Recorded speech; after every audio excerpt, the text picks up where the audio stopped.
The courtroom was silent, except for the sound of rain hammering against the tall windows. Mercy Okafor stood in the defendant's box, her hands trembling as she clutched the edge of the wooden rail. 23 years old, thin as a reed, wearing a faded yellow dress that had been washed so many times the fabric felt like paper against her skin.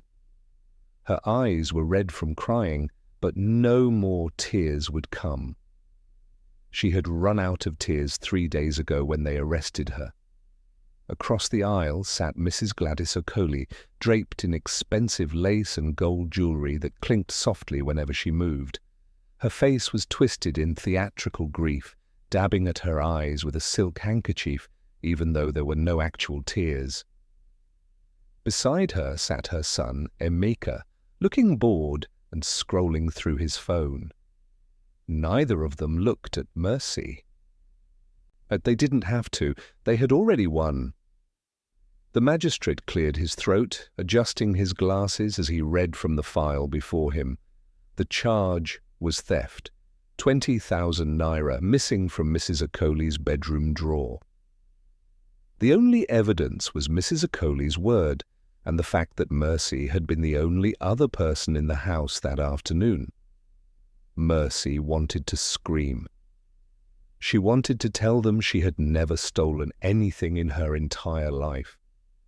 She wanted to explain that she had been working as Mrs. Okoli's housemaid for 2 years, sleeping on a thin mat in the storage room, eating leftover food, sending every kobo she earned to the orphanage that raised her. She wanted to say that 20,000 naira meant nothing to a woman like Mrs. Okoli, but it could have fed the children at Hope Haven Orphanage for a month. She wanted to tell the truth. But who would believe an orphan girl with no family and no name against a woman who donated to churches and smiled for cameras? The magistrate's voice cut through her thoughts like a blade.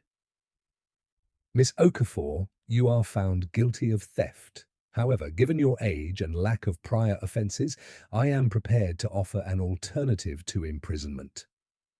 Mercy's heart jumped. Alternative? What alternative? Mrs. Okoli stood, her voice dripping with false kindness. Your Honour, I have spoken with the accused. I am willing to drop all charges on one condition. She paused for effect, letting the courtroom hold its breath. She must marry a man of my choosing, immediately, a man who has agreed to take responsibility for her. Mercy's stomach turned to ice. Marry? Marry who? Your Honour, Mrs. Okoli continued, there is a veteran in my community, a man who served this country with honour but returned with nothing, no family, no prospects. He is scarred from the war and struggles to find work. I believe this union would benefit both parties. She will have a husband to keep her in line, and he will have a wife to care for him. The magistrate looked at Mercy. Miss Okafor, do you accept this arrangement, or do you prefer 6 months in prison? Mercy's knees almost gave out. 6 months in prison would destroy her. The orphanage depended on her small contributions. The younger children looked up to her. If she went to prison, she would lose everything, her reputation, her dignity, her future. She closed her eyes and whispered the only word that could save her. I accept. 3 days later, Mercy stood outside a small, crumbling bungalow on the outskirts of Port Harcourt. The neighbourhood was quiet, dusty, and poor. Chickens scratched in the dirt. A few children played with a deflated football. The air smelled of cooking oil and smoke. Mrs. Okoli had driven her here in her air-conditioned SUV, but she hadn't stepped out. She simply pointed at the house and said, "That's where he lives. Go inside. Your husband is waiting." Then she drove away, leaving Mercy standing alone with a small bag containing everything she owned. Mercy walked to the door, her heart pounding so hard she thought it might break through her chest. She knocked once, Twice. No answer. She knocked again.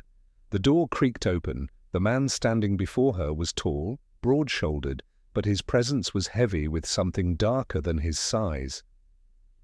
His face was half covered by a jagged scar that ran from his left temple down to his jaw, twisting the corner of his mouth into a permanent grimace. His right hand was missing 2 fingers. He wore a faded army green shirt and torn trousers. His eyes, deep brown and unreadable, studied her with the intensity of someone who had seen too much and trusted too little. He didn't smile, he didn't speak, he just stared. Mercy swallowed and forced herself to speak. "My name is Mercy Okafor," Mrs. Okolie said. "She said I am to be your wife." The man's jaw tightened. He stepped aside without a word, letting her enter. The inside of the house was worse than the outside. The walls were cracked and stained with mold. The furniture consisted of a wooden bench, a single table, and a mattress on the floor in the corner. There was no television, no fan, no decoration. The air was stifling. A small kerosene stove sat in the corner with a dented pot on top.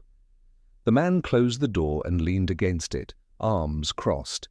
His voice, when he finally spoke, was rough and low, like gravel scraping against metal. "My name is Daniel Nwosu. I don't know what Mrs. Okolie told you, but I didn't ask for a wife. She came to me 2 weeks ago and made me an offer. Marry you, and she would pay me 50,000 naira and help me find work." Mercy's chest tightened. So that was it. She was a transaction, a burden sold to a desperate man. Daniel continued, his eyes never leaving hers. "I agreed because I have nothing. No money, no job, no future. The war took everything from me. My unit was ambushed. I watched my brothers die. I came back with scars on my body and inside my head. No one wants to hire a man who wakes up screaming in the middle of the night." His words were cold, but there was a flicker of pain beneath them. Mercy saw it, even if he tried to hide it. "I'm sorry," she whispered. "Don't be sorry," Daniel said sharply. "I don't need pity. I need to survive, and apparently so do you." He walked to the corner and picked up a thin blanket, tossing it onto the mattress. "You'll sleep there. I'll sleep on the bench. We'll stay out of each other's way. In 6 months, when Mrs. Okolie is satisfied, we'll go our separate ways." Mercy nodded, unable to speak. She wanted to cry, but she wouldn't let herself, not in front of him. That night, she lay on the mattress, staring at the ceiling while mosquitoes buzzed around her head. Daniel sat on the bench in the darkness, silent and still as a statue. She could hear his breathing, slow and steady, but she knew he wasn't asleep. Neither of them was. The days that followed were a blur of silence and survival. Daniel left the house every morning before dawn, searching for day labor at construction sites or the docks.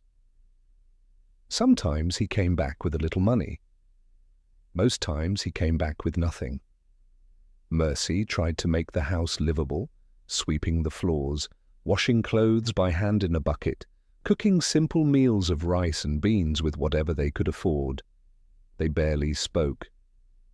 Daniel was like a ghost in his own home, present but unreachable.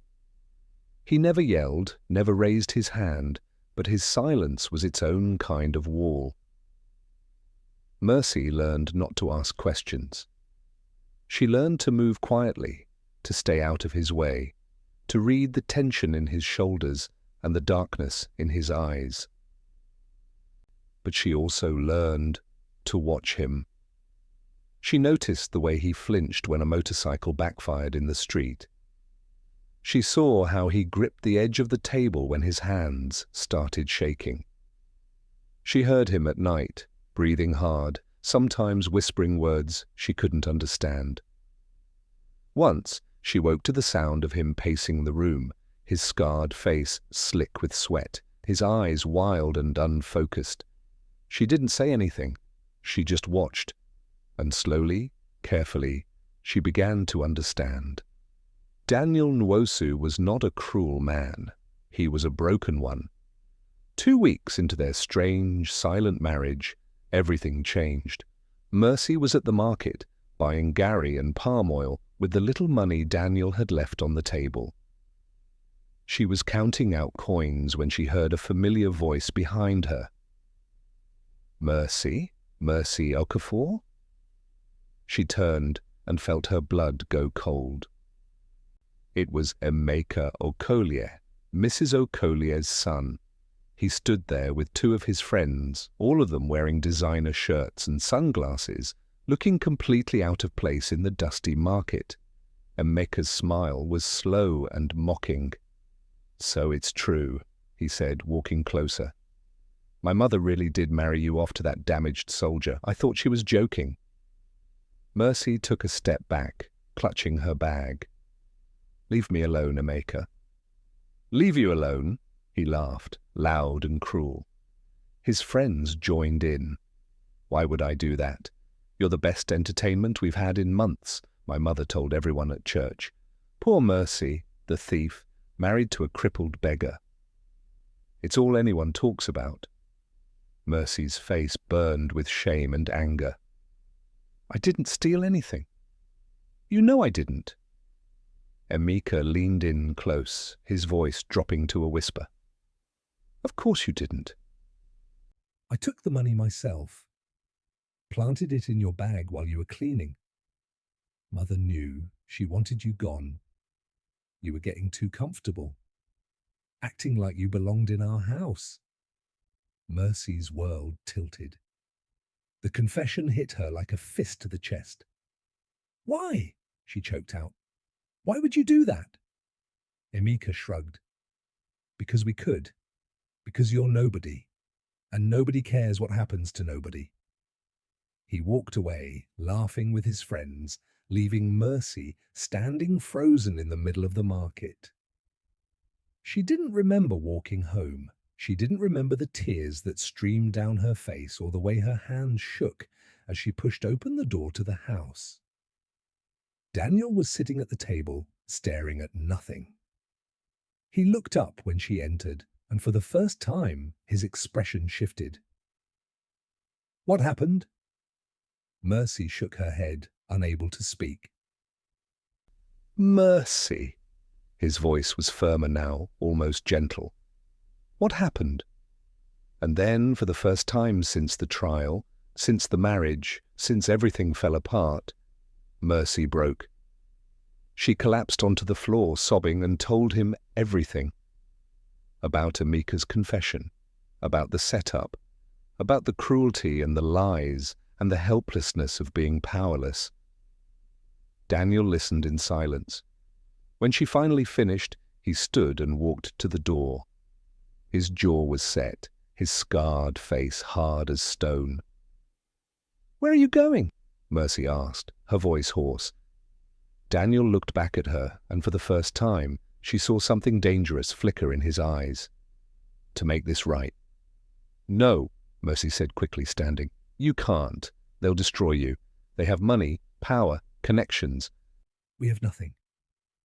Daniel's mouth twisted into something that wasn't quite a smile. "You're wrong." Mercy blinked, confused. "What?" Daniel exhaled slowly, then reached into his pocket and pulled out a phone. Not the cheap Nokia he carried around the house, but a sleek, expensive smartphone. He tapped the screen a few times, then held it up to show her. On the screen was a news article. The headline read, "Billionaire industrialist Daniel Nwosu returns from war, vows to rebuild Nigeria." And there, in the photo, was Daniel, clean-shaven, smiling, wearing a sharp suit, standing in front of a glass skyscraper. Mercy's legs went numb. "What? What is this?" Daniel put the phone away. "I'm not who you think I am." "I don't understand." "I own 3 factories, 2 shipping companies, and half the real estate in this city," Daniel said quietly, Before the war, I was one of the richest men in Nigeria. I went to fight because I believed in something bigger than money. I came back and realized I didn't recognize myself anymore. So I walked away. I wanted to see what life was like without the power, the wealth, the people who only saw me as a bank account. Mercy stared at him, unable to process what she was hearing. I've been living like this for 8 months, Daniel continued, testing people, watching how they treat someone they think is worthless. And you know what I learned? Most people are monsters when they think no one is watching. Why didn't you tell me? Mercy whispered. Because I needed to know if you were different, Daniel said, his voice softened. And you are. Tears welled in Mercy's eyes again, but this time they weren't from pain. They were from something she couldn't name. Daniel stepped closer. I'm going to fix this. I'm going to expose Emeka and his mother. I'm going to make sure everyone knows what they did to you. But I need to know one thing first. What? Do you trust me? Mercy looked into his eyes, saw the scars, the pain, the strength beneath it all. And she nodded. Yes. The next morning, Daniel made a single phone call. Within 2 hours, a convoy of black SUVs pulled up outside the crumbling bungalow. Men in suits stepped out, carrying briefcases and tablets. Mercy watched from the window, her heart racing. Daniel turned to her. Get dressed. We're going to pay Mrs. Okoli a visit. 30 minutes later, they pulled up outside the Okoli mansion. It was a sprawling compound with high gates, marble statues, and fountains. Mrs. Okoli was in her sitting room, drinking tea and laughing with her friends, when the doorbell rang. The maid opened the door, and her eyes went wide. Madam, there are people here to see you. Mrs. Okoli waved her hand dismissively. Tell them I'm busy. Madam, the maid stammered, it's Daniel Nwosu. Mrs. Okoli frowned. Who? The man you forced Mercy to marry? Mrs. Okoli's face twisted in annoyance. What does that beggar want now? She stood and walked to the door, ready to shout him away.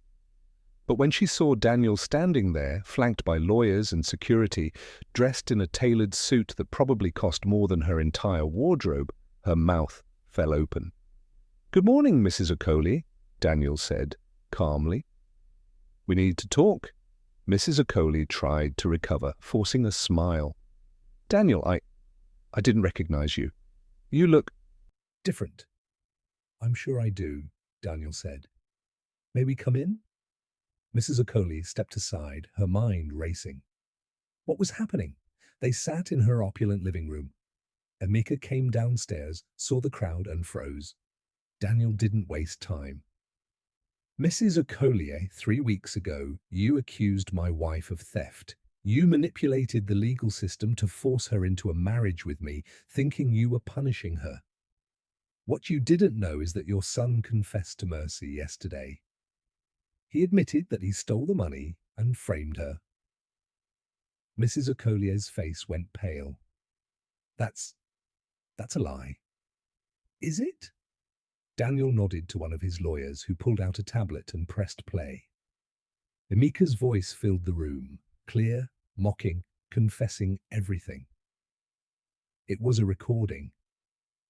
Mercy had been wearing a hidden microphone Daniel gave her that morning, just in case Emeka said anything incriminating again. Mrs. Okoli turned to her son, her voice shaking. Emeka, is this true? Emeka said nothing. His silence was answer enough. Daniel leaned forward. You tried to destroy an innocent woman because you saw her as beneath you. You used your wealth and influence to manipulate the law, and you thought no one would ever hold you accountable. I didn't know, Mrs. Okoli stammered. I didn't know you were a billionaire, Daniel finished. Would it have mattered if I wasn't? Would Mercy's life be worth more if I had money? Or would you have still treated her like garbage? Mrs. Okoli had no answer. Daniel stood. My lawyers will be filing a lawsuit for defamation, false accusation, and emotional distress. We'll also be reopening Mercy's case and clearing her name. You'll be hearing from us soon. He turned to leave, then paused. Oh, and Mrs. Okoli, you should know that I've already contacted every business partner, church leader, and social club you belong to. By tomorrow, everyone will know exactly what kind of woman you are. Mrs. Okoli collapsed into her chair, her world crumbling around her. Mercy followed Daniel out of the house, her heart pounding. As they climbed into the SUV, she turned to him. Is it really over? Daniel looked at her, and for the first time, he smiled. A real smile. It's just beginning. Over the next few weeks, everything changed. Daniel moved them out of the crumbling bungalow and into a penthouse overlooking the city. He cleared Mercy's name publicly, held a press conference, and donated £1 million to Hope Haven Orphanage in her honor. Mrs. Okoli and Emeka became social pariahs, their reputation destroyed. But the most surprising change was between Daniel and Mercy. They talked now, really talked. Daniel told her about the war, the guilt, the nightmares. Mercy told him about growing up in the orphanage, the hunger, the loneliness, the feeling of being invisible. They shared their scars, visible and invisible, and slowly, carefully, they began to heal together. One evening, as they sat on the balcony watching the sunset, Daniel turned to her. I need to tell you something. Mercy looked at him, her heart skipping. What? When I agreed to marry you, it was supposed to be temporary, a test, a way to see how people treated someone they thought was worthless. He paused. But somewhere along the way, it stopped being a test. You stopped being a stranger. And I stopped pretending I didn't care. Mercy's breath caught. What are you saying? Daniel took her hand, his scarred fingers wrapping around hers. I'm saying I don't want this to be temporary anymore. I don't want you to be my wife because Mrs. Okoli forced you. I want you to be my wife because you choose to be. Tears filled Mercy's eyes. Daniel, you don't have to answer now, he said quickly. I know I'm not easy to live with. I know I have demons I'm still fighting. But if you're willing to fight them with me, I promise I'll spend the rest of my life making sure you never feel invisible again. Mercy looked at this man, this scarred, broken, beautiful man who had seen her when no one else did. And she knew her answer. Yes, she whispered. Yes, I choose you. Daniel pulled her close, and for the first time since the war, since the pain, since the darkness, he felt something he thought he'd lost forever. Hope. But not everyone was happy with their newfound happiness. 3 months later, on a rainy Tuesday evening, Daniel received a call from his head of security. Sir, we have a problem. Daniel's blood went cold. What kind of problem? Mrs. Okoli's brother is a state senator. He's been making inquiries about your business dealings. He's trying to dig up dirt, find a way to retaliate. Daniel hung up and immediately told Mercy. Her face went pale. What do we do? We fight, Daniel said, but this time we fight smart. He called a meeting with his lawyers, his business partners, and a few journalists he trusted. Within days, they had compiled a complete dossier on Senator Okoli, revealing his connections to corrupt contracts, embezzlement, and abuse of power. Daniel didn't release it yet. He waited. A week later, Senator Okoli held a press conference accusing Daniel of fraud and manipulation. He claimed Daniel had deceived his sister and used his wealth to destroy innocent people. Daniel attended the press conference. When the senator finished his speech, Daniel stood and calmly walked to the microphone.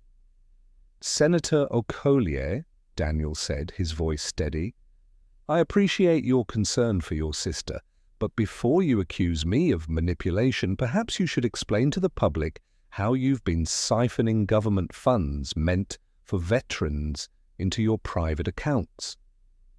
The room went silent. Daniel's lawyer stepped forward and handed out folders to every journalist present. Inside, you'll find bank statements, emails, and recorded phone calls. All evidence of the senator's corruption. Senator Okolie's face turned red, then white. This is slander. No, Daniel said. This is justice. The fallout was swift. Senator Okolie was investigated, arrested, and removed from office. Mrs. Okolie and Emeka were charged with fraud and conspiracy. Their empire crumbled, and through it all, Daniel and Mercy stood together. 6 months after the press conference, Daniel and Mercy held a real wedding, not a forced, silent ceremony in a courtroom, but a celebration surrounded by friends, colleagues, and the children from Hope Haven Orphanage. Mercy wore a white dress that made her feel like a queen. Daniel wore a suit and a smile that reached his eyes. As they exchanged vows, Mercy looked at the man she had once feared, once pitied, once misunderstood.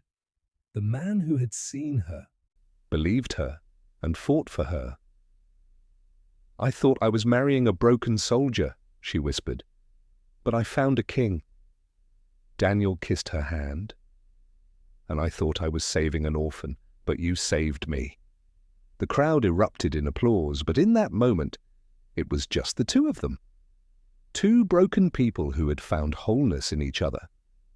But the story doesn't end there. 1 year later, Daniel stood in front of the newly opened Mercy Foundation, a non-profit dedicated to providing legal aid, housing, and education for orphans and vulnerable women. Mercy stood beside him, no longer the frightened girl in a courtroom, but a confident woman with a voice and a mission. This foundation, Mercy said, addressing the crowd, is for every girl who has been silenced, for every person who has been made to feel invisible. We see you, we believe you, and we will fight for you. The crowd cheered, and Daniel squeezed her hand. Later that night, as they sat together in their home, Mercy turned to Daniel. Do you ever regret it? Walking away from your wealth, living in that house, going through all that pain? Daniel looked at her, his scarred face soft in the lamplight. Not for a second, because it led me to you. Mercy smiled. We've been through so much. The trial, the forced marriage, the lies, the fighting. Do you think it's finally over? Daniel's expression grew serious. I don't know. There are still people out there who think money and power make them untouchable. There are still orphans being exploited, women being silenced, veterans being forgotten. So what do we do? Mercy asked. Daniel's eyes burned with determination. We keep fighting. And as the camera pulls away, as the rain begins to fall outside their window, one question lingers in the air. Who will they fight next? The Mercy Foundation opened its doors on a bright Monday morning in March. The building was modest but clean, with freshly painted walls and donated furniture. Mercy stood at the entrance, greeting the first clients who trickled in nervously.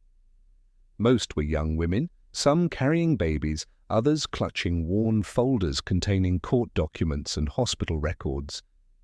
Each face told a story of pain, and Mercy saw herself in every single one of them. By noon, the waiting room was full. Mercy moved between the chairs, offering water and reassurance, while Daniel met with his legal team in the back office. They had hired 5 lawyers, all willing to work pro bono cases in exchange for the foundation's backing on larger suits. The goal was simple: give voice to the voiceless, but not everyone saw it that way.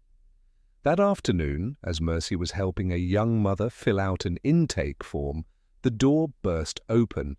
A tall man in an expensive agbada stormed in, flanked by two security guards. His face was hard, his eyes cold. He scanned the room until his gaze landed on Mercy. "You," he said, pointing at her. "Where is Daniel Nwosu?" Mercy stood, her heart racing. "Who are you?" "Chief Oluwadebayo," the man said, "and your husband has made a very big mistake." Before Mercy could respond, Daniel emerged from the back office. His expression remained calm, but Mercy could see the tension in his jaw. "Chief Adebayo, I didn't expect you so soon." Chief Adebayo sneered. "You think you can open a foundation to help victims and no one would notice? Do you know how many businesses you're threatening? How many powerful men you're exposing?" "Powerful men who exploit vulnerable people," Daniel said evenly. "Yes, I know exactly who I'm threatening." Chief Adebayo stepped closer, his voice dropping to a dangerous whisper. "I'm warning you, Nwosu. Close this place down. Stop interfering in matters that don't concern you, or you'll regret it." Daniel didn't flinch. "I don't respond to threats." Chief Adebayo smiled, but it was a smile full of malice. "Then you'll respond to consequences." He turned and left, his guards following. The room was silent for a long moment before one of the women whispered, "Is he going to hurt you?" Daniel looked around at the frightened faces. "No one is going to hurt anyone. I promise." But Mercy saw the flicker of doubt in his eyes. And that night, as they lay in bed, she couldn't shake the feeling that something terrible was coming. She was right. 2 weeks later, the foundation was raided. Police officers in full gear stormed in at dawn, claiming they had received an anonymous tip about illegal activity. They searched every room, confiscated files, and detained 3 of the lawyers for questioning. The clients scattered in fear. Daniel arrived within minutes, demanding to see the warrant, but the officers refused to speak to him. It wasn't until hours later, when Daniel's personal lawyer finally got access to the paperwork, that they understood what was happening. The warrant had been signed by a judge who was known to be in Chief Adebayo's pocket. The charges were fabricated: money laundering, fraud, conspiracy. "They're trying to shut us down," Daniel said, his voice tight with anger. "They're using the law against us." Mercy sat beside him, her hands trembling. "What do we do?" "We fight back," Daniel said. But even as he spoke, Mercy could see the exhaustion in his eyes. The nightmares had returned. She woke up twice in the past week to find him sitting on the balcony, staring at nothing, his breath coming in short, sharp gasps. The stress was breaking him down again. "Daniel," Mercy said softly, taking his hand, "maybe we should take a step back. Just for a little while. Let things cool down." "No." His voice was firm, almost harsh. "If we stop now, we're telling every woman who walked through those doors that their lives don't matter, that powerful men can do whatever they want and no one will stop them." "But what if they come after you?" Mercy whispered. "What if they hurt you?" Daniel turned to her, his scarred face inches from hers. "Then they hurt me. But I won't run." Mercy wanted to argue, but she knew it was useless. Daniel Nwosu had fought in a war. He had stared death in the face and survived. He wasn't going to back down now. But she also knew that war had cost him pieces of himself he was still trying to find. The next day, Daniel held a press conference. Journalists from every major outlet in Nigeria crowded into the hotel ballroom. Cameras flashed as Daniel took the podium, Mercy standing beside him.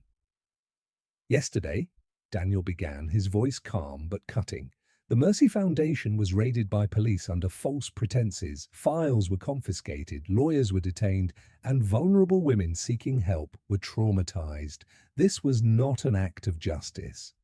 This was an act of intimidation orchestrated by powerful men who are afraid of accountability.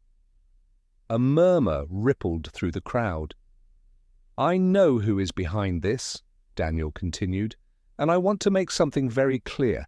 I will not be silenced, I will not be intimidated, and I will not stop fighting for those who cannot fight for themselves." He paused, his eyes scanning the room. To every woman who has been exploited, every orphan who has been discarded, every veteran who has been forgotten, I see you, and I will not let them erase you. The room erupted in applause, but as Mercy watched, she saw something else in the crowd. A man in the back, wearing a dark suit and sunglasses, watching Daniel with an expression that sent chills down her spine. That night, Mercy couldn't sleep. She paced the apartment, her mind racing. Something felt wrong. The raid, the threats, the man in the crowd. It all felt like a storm building. At 2 a.m. her phone rang. It was Daniel's head of security. "Mrs. Nwosu, we have a problem. Someone tried to break into the foundation tonight. They didn't take anything, but they left a message." Mercy's heart stopped. "What kind of message?" "You need to see it." 20 minutes later, Mercy and Daniel stood in the Foundation's main office. On the wall, spray-painted in red, were the words, "Stop, or your wife dies." Mercy felt the air leave her lungs. Daniel's face went pale, then hardened into something terrifying. "Get her out of here," he said to his security team. "Now!" "Daniel!" Mercy started. "No!" His voice was sharp, almost desperate. "I won't let them hurt you, I won't." "They're trying to scare us," Mercy said, forcing herself to stay calm. "If we run, they win. If you stay, you die," Daniel said, his voice breaking. "I can't lose you, Mercy. I can't." Mercy saw the fear in his eyes, the same fear she had seen the night they first met. The fear of a man who had already lost too much. She took his face in her hands. "I'm not going anywhere. We're in this together, remember?" Daniel closed his eyes, his breath shaking. "I don't know if I'm strong enough to protect you." "You don't have to be strong enough," Mercy whispered. "We just have to be strong enough together." For a long moment, they stood there, holding each other in the darkness. And then Daniel nodded. "Okay," he said, "together." The next few weeks were a blur of legal battles, media storms, and constant fear. Daniel hired private security to watch the Foundation and their home. Mercy refused to leave his side, even when he begged her to go somewhere safe. They worked 18-hour days, meeting with clients, filing lawsuits, and exposing corrupt officials one by one, and slowly they started to win. 3 judges with ties to Chief Adebayo were removed from the bench. 2 businessmen were arrested for trafficking. 5 women who had been silenced for years finally came forward with their stories. The Foundation became a symbol of hope, and Daniel and Mercy became targets of both admiration and rage. But the rage was louder. One evening, as Daniel was leaving a meeting with a government minister, a car sped toward him. His security team pulled him out of the way just in time. The car didn't stop. It disappeared into traffic, leaving behind only skid marks and fear. "They're escalating," Daniel's lawyer said that night. "They're not just trying to scare you anymore, they're trying to kill you." Daniel said nothing. Mercy saw the way his hands shook as he poured himself a drink. She saw the darkness creeping back into his eyes. That night, she found him on the balcony again, staring at the city below. She sat beside him in silence. I keep thinking about my unit, Daniel said finally. About the men I couldn't save. I was supposed to protect them, and I failed. You didn't fail, Mercy said. I did. His voice was hollow.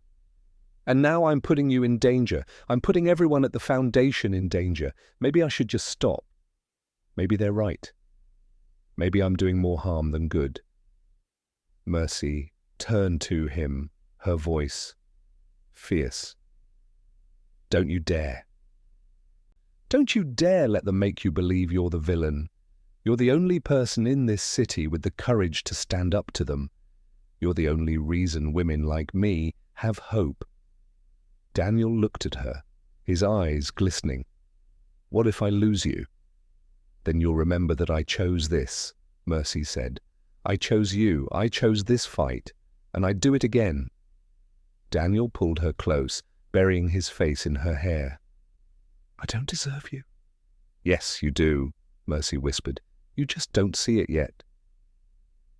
3 days later, everything came to a head. Daniel received a call from an unknown number. A distorted voice said, Meet me at the old warehouse on Albert Road. Midnight. Come alone or your wife dies. Daniel's blood turned to ice. He looked at Mercy, who was sitting across from him, reviewing case files. He couldn't tell her. He couldn't risk her following him. So he lied. I have to meet with a client, he said, standing. I'll be back in a few hours. Mercy looked up, concerned. This late? It's urgent, Daniel said, kissing her forehead. I'll be fine.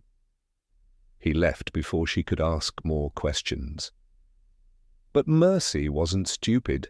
She saw the fear in his eyes, the way his hands trembled as he grabbed his keys. She waited 5 minutes, then called his head of security. Where is Daniel going? There was a pause. Ma'am, he told us not to follow him. Where is he going? Another pause, then quietly. Aber Road, the old warehouse. Mercy's heart stopped. Send back up now. She grabbed her phone and ran to the car. The warehouse was dark, abandoned, and smelled of rust and rot. Daniel stepped inside, his phone flashlight cutting through the shadows. I'm here, he called out. Where is she? A figure emerged from the darkness. It was Chief Adebayo, flanked by 4 armed men. Relax, Nwosu, Chief Adebayo said, smiling. Your wife is fine, for now. Daniel's fists clenched. What do you want? I want you to understand something, Chief Adebayo said, circling him. You think you're a hero. You think you're saving people, but all you're doing is making life harder for everyone. Business is business, power is power, and you're in the way. So you're going to kill me? Daniel said.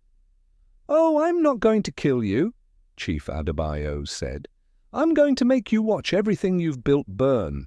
Your foundation, your reputation, your precious little wife. I'm going to take it all away from you. And then when you're broken and empty, I'll let you live. 'Cause death is too easy. Daniel's jaw tightened.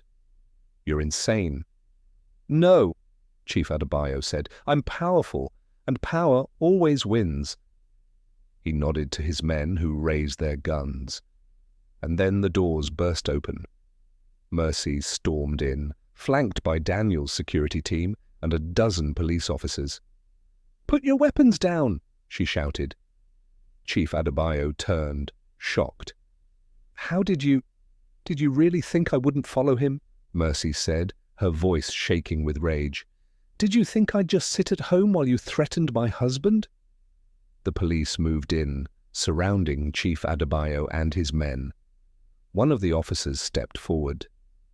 Chief Adebayo, you're under arrest for conspiracy, attempted murder, and corruption. Chief Adebayo's face twisted in fury. You have no proof. Daniel pulled out his phone. Actually, we do. He pressed play. The entire conversation, recorded and time-stamped, filled the warehouse. Chief Adebayo's face went white.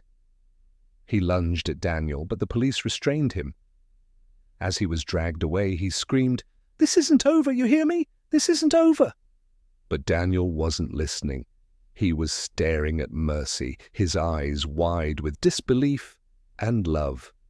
"You followed me," he said. "Of course I did," Mercy said, walking toward him. "Did you really think I'd let you face this alone?" Daniel pulled her into his arms, holding her so tightly she could barely breathe. "I thought I was protecting you." "We protect each other," Mercy said. "That's what we do." And as the police led Chief Adebayo away, as the warehouse filled with sirens and flashing lights, Daniel and Mercy stood together in the center of it all, scarred, broken, but unbeaten. 6 months later, the Mercy Foundation had expanded to 3 cities. Over 500 women had received legal aid. Dozens of corrupt officials had been exposed. Daniel and Mercy were featured on the cover of national magazines, hailed as champions of justice. But late at night, when the world was quiet, they still held each other close, because they both knew the truth. The fight was far from over, and somewhere in the shadows new enemies were watching, waiting, planning,